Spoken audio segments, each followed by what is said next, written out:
Many people who aspire to be a business owner, they have thoughts of physical and financial freedom and all of those different things, or living life like a boss, whatever that really means, right? But I wanted to share some tips on some things that you, especially as a woman who is a service business owner or aspiring to be a service business owner, should know and remember in order to succeed and prosper. So let's get into it.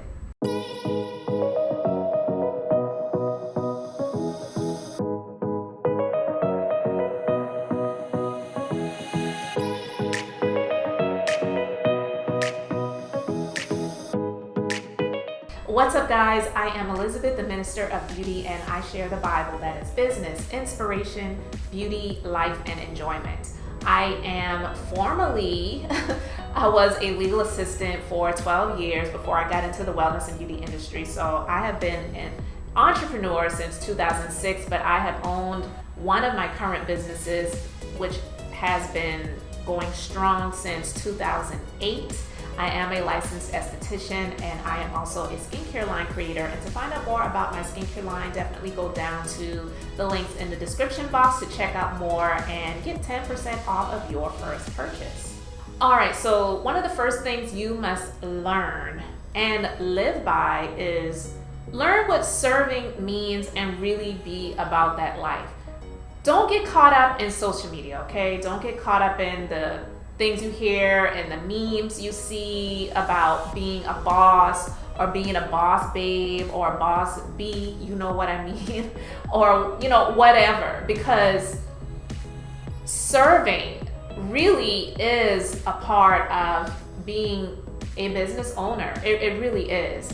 And I think a lot of people get trapped in what they see or what they think a business owner should be. There is a scripture in the Bible where it talks about the greatest among you is a servant. And even Jesus served in such a great capacity that no one else on this earth will ever be able to do. Because who really lays down their life for other people, right? But when you are a business owner, you really have to be able to live in a state and walk in a state of humility and be able to serve others. I see myself not as this lowly person who's just here shuffling this broom and this mop and I'm serving, not like that, but I definitely serve my employees, even though some people see your employees as people who serve you. But I can say that the reason I've had good relationships for the most part, of course you can't make everybody happy, and there are some people that really didn't ever deserve to have an opportunity to work in my business, but you live and learn. But I've had really good relationships and respect with people who have worked in my business over the years, because I've never seen myself as someone to be served. I saw myself as someone that I was blessing and serving and giving opportunities. Now, a lot of people, especially, you might see this sometimes if you attend churches, and you will see some preachers or pastors where you have these people that are just like running behind them and serving the pastor. Now, if that's what they want to do, then that's fine.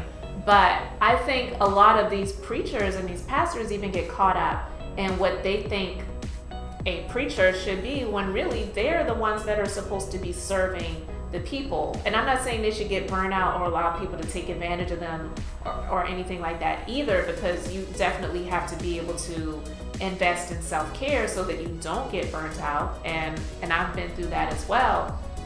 But don't get trapped and caught up in what you think a business owner should be, and you feel that these people are here to serve me.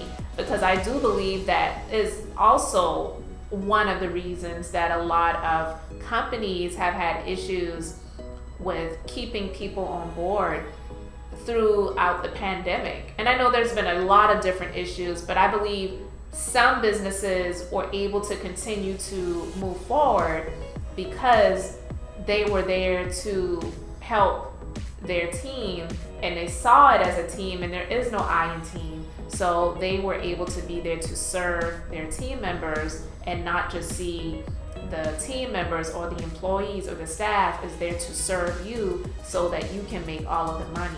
And I can even say sometimes it may have been to my detriment, but I've learned over the years how to have a healthy medium of not being so much of a servant that I have allowed people to walk over me and take advantage. So I've lived and learned in those situations as well, but you have to really learn what it is to be a person who serves and really be about that life.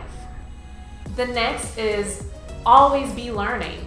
Never stop growing, never stop learning. I am taking time every single day to learn something. As long as we are living, we should be learning.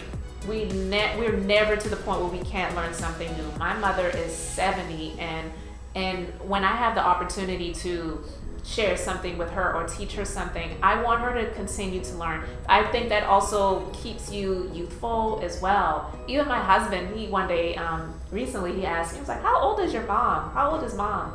And when I said it, he was like, wow, she doesn't look her age.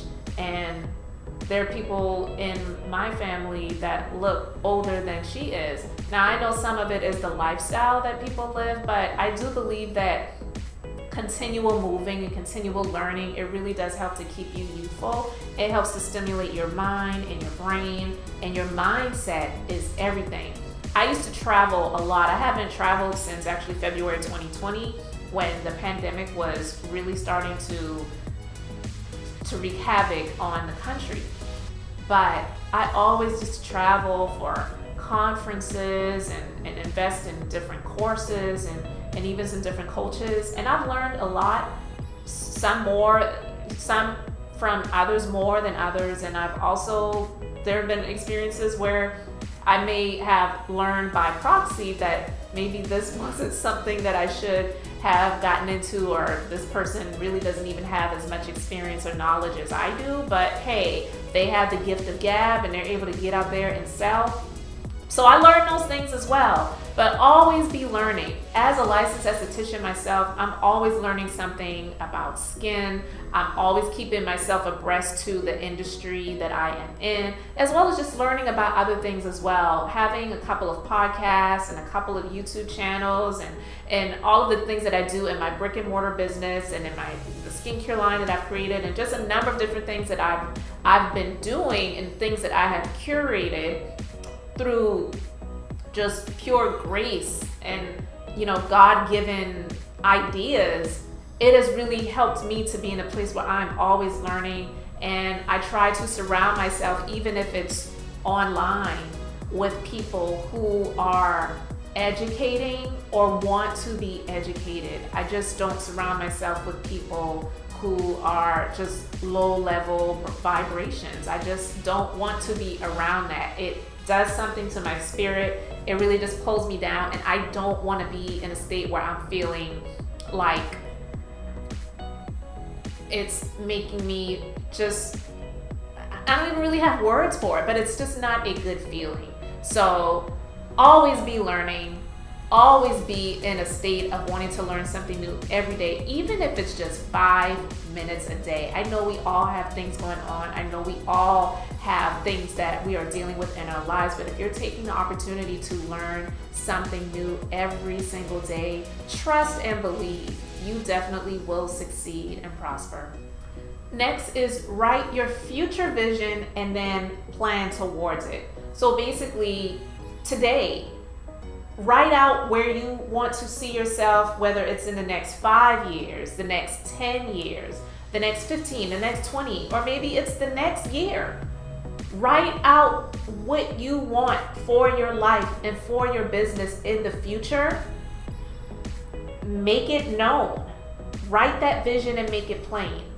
And then today, as you've written that out, you start planning towards what you need to do to get to that future vision.